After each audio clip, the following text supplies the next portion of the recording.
তাহলে কি ভারত পাকিস্তান যুদ্ধের মতো পরিস্থিতির কারণে আইপিএল বাতিল হয়ে যেতে পারে?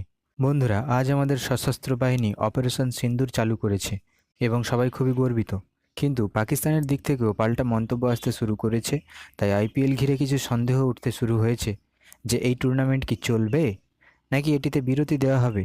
তো বিসিসিআইয়ের এক সূত্র জানিয়েছে যে আইপিএল নির্ধারিত সময় অনুযায়ী চলবে।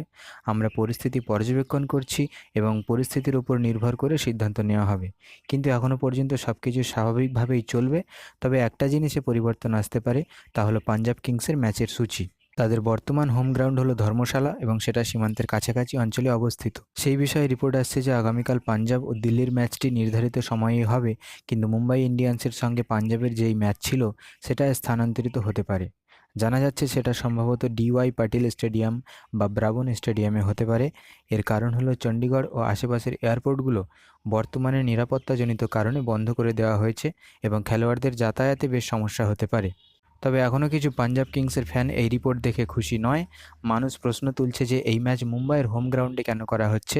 যদি পাঞ্জাবে না করানো যায় তাহলে একটা নিউট্রাল ভেন্যুতে করাও না, কারণ এতে তো মুম্বাই ইন্ডিয়ান্স হোম অ্যাডভান্টেজ পেয়ে যাচ্ছে। তো এই বিষয়ে আপনার মতামত কি, অবশ্যই কমেন্টে জানিও।